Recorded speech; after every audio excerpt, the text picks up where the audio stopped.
hmm, is this really happening? Am I really doing this review right now? I think I am. I think I am doing this video review right now of the PlayStation VR. You know, sometimes you got to talk to yourself because there's no one out there that knows you better than yourself. So here I am talking to myself in front of you. So, yeah, I am actually taking the time right now on this rainy Saturday morning to spend some time with you, kind people, to do this video review of this fantastic device, the PlayStation VR. So I want to begin with the hardware, and then I'm going to take my time discussing my fantastic experiences with the games that I recently purchased. I have my iPhone right here in front of me, and I took down some notes, and you're going to see me do this from time to time so that I'm on point, so that I don't miss anything. So let me begin with the hardware. The PlayStation VR does come with a lot of wires. And I know that there are many of you out there who are allergic to wires. So that being said, I have a solution. Bam!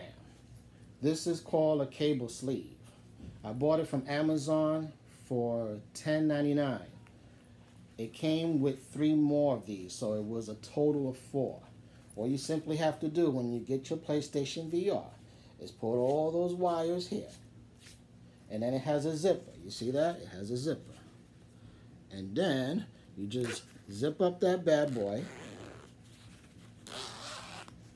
So those wires will look all nice and comfy behind your PlayStation 4. All right? So I just wanted to share that with you because I know there's a lot of people out there that can't stand dealing with wires. I know one guy at my job, you know, me and him kept going back and forth about the PlayStation VR, and he was talking about the new Oculus Quest, which is coming out in the summer. And he said, man, you know, I can't deal with those wires, so I got to get the Quest because the Quest has no wires. And I said, hey, man, you know what? If you can't deal with wires, more power to you. Grab that sucker. So anyway, let me go to the next part of my hardware experience. Bam. Here is the headset for the PlayStation VR. One thing that turned me off the first time that I was trying to use this, that day when I received it from the kind folks of Amazon, is that every time I try to put this on, I kept experiencing blurriness. It's like I'm saying to myself, what am I doing? Am I putting this on my head incorrectly? So on PlayStation, on the PlayStation 4 system itself, there's a settings section. And within that section, it will actually present an illustration on how to properly put this on your head. So I'm going to show that to you, right? First of all, you got to press this button right here, right? And when you press it, it will extend like that. You saw that? You saw how that extended? And then, after you do that, right, I have my, these are the earbuds that came with it, and you could hook that up right here on top of the, underneath the headset. When you do that, you have to hold this and then extend it like that. And then when you do that, you put it behind your head, and then you put this piece right in the front. You see that? And then with this button, you push it in. You see that? And when you do that, you're going to look very silly like myself right now. And then, after you do that, it doesn't stop there. You have to like wiggle it a little bit, like move it around until you reach that sweet spot. And what I mean by sweet spot is that you have to make sure that the headset is in accordance, the lenses itself, the middle of it, is in accordance with the middle of your both eyes. And when you have that set up like that, then over here, you can just turn this little wheel to adjust it to bring the headset closer, and then you're good to go. That's it. And after that, I was fine. However, from time to time, not from time to time, every time, I will have to do this so that when I watch games through this device, it's clear and it's accurate. So I just wanted to share that because I believe that that is necessary, especially if you never used this device before. So those are the two major parts of the hardware that I wanted to discuss with you. I'm going to go right into the games. If you want to find out more detailed information about every little thing about the hardware, there are many other YouTubers out there. There are experts out there, Digital Foundry and the rest of them. I'm not Digital Foundry, I am the preacher man. So let me go right into the games. And, man, Skyrim. Special shout out to my man Storm, my high school buddy of mine who brought over his PlayStation VR to my house last January. The game that got me was Skyrim. But he had to go after he let me have a little taste of that experience. And the next day I felt like a kid missing his pony. So now that I have my own PlayStation VR, I took my time with it. I went into the settings and I took off the training wheels and decided to just use smooth motion. What I mean by that is that within the settings of probably almost every VR game, there are settings for everyone. Like, let's just say you can't handle motion sickness. There are settings there for you. So, me, throughout my experiences with all of the PlayStation VR games, I just have to tell you right now, I experienced 0 motion sickness. So that being said, right, I just wanted to get that out the way. I went into Skyrim. I put all the settings to smooth, meaning that every time I turn my head, it's smooth. It doesn't go like this. And man, Skyrim is fantastic. Minor spoiler, the part when I entered Whiterun, I believe, and I met the Jaw there, the king or whoever you call it, and when one of his main guards was saying that they discovered the location of the dragon, I had to run with her to that location with her crew. And man, when I confronted the the dragon, I took out my bow. Using these move controllers, man, I'm speechless right now. I never had this experience ever in any video game. When the dragon was from a distance, I took out my bow, and then you will launch the arrows like this. So I was doing it slow, right, in the beginning, and then I said to myself, let me go into it Legolas style. So I was going like this. And man, I was loving every second of it.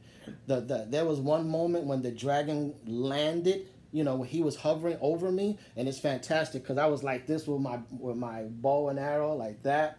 I was like, oh, this is awesome. When the dragon finally landed to the ground and faced me, in VR, it looks like as if the dragon just takes half of a city block. I'm not exaggerating. In VR, it's fantastic. So I'm like taking them out, and boom, I took them out. I got other games I have to talk about, because if I continue to keep talking about my awesome time with Skyrim, this video is going to be 3 hours long. So I'm just going to go right through the other games. Super Hot is super hot. I never played a game. You're gonna keep hearing me say that in this video. I never ever played a game like Super Hot. It's like it's like being in a John Wick movie. Okay? And combined with the Matrix. I'm going to try to present an illustration so that you guys can get a pretty good idea of what I'm talking about. There's these enemies coming at me. The enemies will not move unless I move.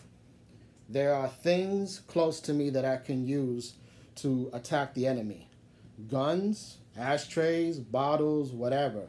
And what is so cool is that when they move, they'll shoot at me, right? And if they shooting, remember the scene in The Matrix when Neo was going back like this? It's like that. The bullets will fly like that. And you will have to use the motion controls, right? I keep calling them motion controls. The move controllers in order to play this game. So here I am, grabbing the gun, shooting this guy, picking up this bottle, throwing it at him, and man, every part of the game presents a different situation. The last one I want to mention, the last part, and oh man, at that part I decided to shut it off and say, you know what, I'm gonna put this game to the side, let it simmer because I am overheated right now. There was this one part in the game when I had absolutely nothing in front of me, nothing to use against the enemies. And then the enemies was moving. And I'm saying to myself, how can I possibly be successful in this situation? So I said to myself, wait a minute. I'm going to move a little bit so that they could move closer a little bit. And then when they started to move closer, in VR, you have 6 degrees of motion, meaning that you can actually move with your headset, and you move it in the game physically. So what I did is I sat down while grabbing the gun from one of the enemies, and then I was able to shoot the other 3. And I had to sit down. I mean, I was standing up all that time, but I had to sit down and then shoot the other enemies. There was no other possible way to take those guys out. That's super hot. It's super hot. Oh, how many minutes? Man, 12 minutes. All right. Doom VR. Doom VR is awesome. I'm not speaking this way to make you think that I'm hyping up this game. I'm not. It is awesome. The monsters, like the ones with the big horns, there was one situation where one of them was coming at me, and in this version of Doom VR, you can press this button right here and teleport to different locations. So imagine playing the Doom that we all know and love, the 2016 version of Doom, right? You know how it is when you're moving so fast? Well, in this game, imagine doing that, but you're teleporting at the same time. And you could actually jump off a ledge or something and then teleport to a different location. So this one monster was coming at me, and I was like teleporting around him, and while I was blasting him, and man, Doom in VR is such a unique experience. Every gamer should at least try it. And yes, they are comfort settings for those who cannot handle all that fast pace.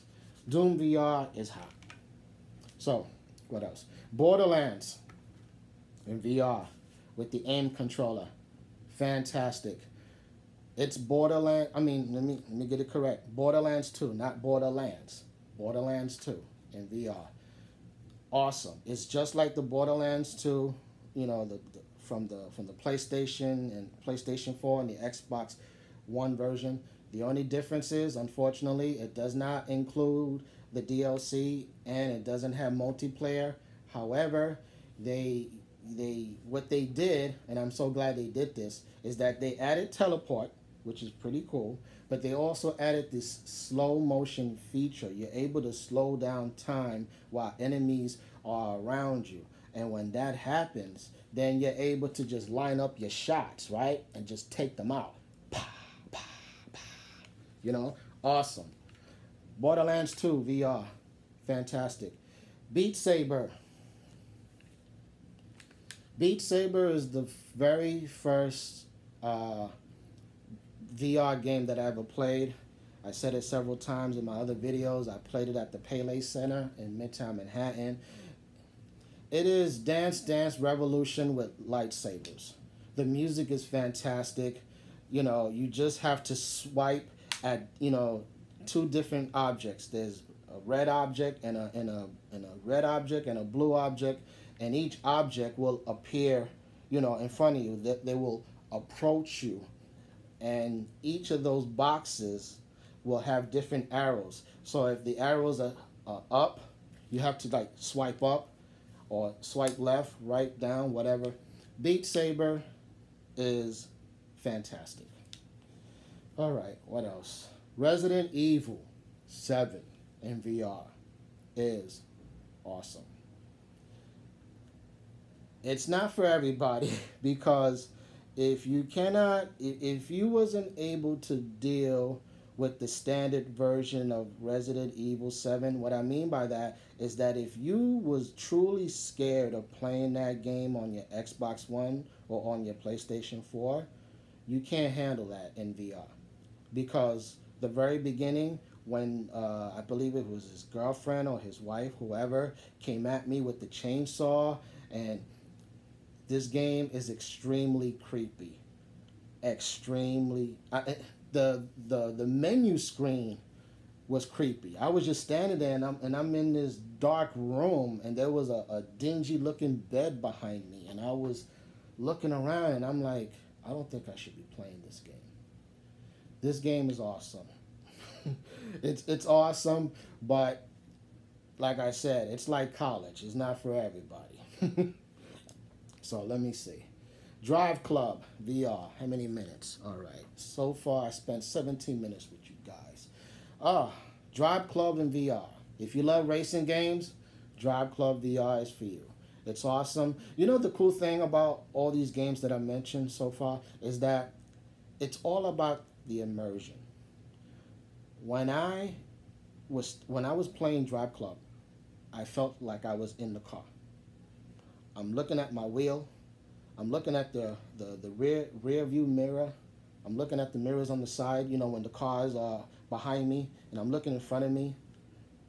Fantastic experience. However, many people have claimed that they experience motion sickness. So that's probably a game that you might not want to jump into. I would suggest trying to play other games like Batman VR, which is, you know, a game that doesn't have so much movement. So I think that will be something that you might, you know, want to try out first before you step into Drive Club VR, which is a very good game. And Star Wars Battlefront. Remember that game that came out a couple of years ago? Well, the developers decided to come out with a VR mission, which is short, unfortunately. But if you played Star Wars in the arcades back in the 80s, remember that one with the lines and stuff, and then you had to destroy the Death Star? Well, in that short mission, you have to destroy a starfighter. Is that the name of that thing? I bookmarked it. It's called the Star Destroyer. I had to destroy that with my crew, and that right there reminded me of Star Wars from the arcade, and I immediately said to myself that this is a dream come true for me. So if you have that game laying around, try that out. What else? Okay, these are some of the other games that I just messed around with, but I didn't really go too deep into them. Astrobot VR is Mario 64 in VR, basically. It is a platformer's, you know, it is a platformer's dream come true. If you're into platforming games, you'll love this. I played it for a few minutes, and then that's when I said to myself, let me not put too many eggs in one basket, because I'm trying my best to at least stick with a few games at a time, you know. And plus my backlog is extremely enormous, and it has the tendency of staring at me every time I add a new game to the collection. It looks at me like, seriously, really? We're collecting dust over here, and there you are over there buying more games? So, anyway, Batman VR, I mentioned that before. If you're a Batman fan, you'll love it. Oh, one thing I want to say, what time? Oh, 20 minutes. All right, I'm about to wrap up this video. When you can watch movies in VR, whatever you have on your regular PlayStation 4, right? Whatever games that you have in your system, you can play those games in VR. And there's a setting which will allow you to make the screen small or humongous. I mean, humongous. I think according to an article that I read, that the screen is like about 200 inches in front of you. And also you can play 3D movies in VR. And I have Predator in 3D, and it looks very good in VR. So I want to conclude by saying that I love the PlayStation VR. However, the only thing though, right, is the fact that the games, all of them, are in low resolution. Now, why am I bringing this up at the end of this video? I'm bringing it up because if you're like me, who have a 4K TV or even a 1080p TV, your eyes are already accustomed to that high resolution, to those graphics.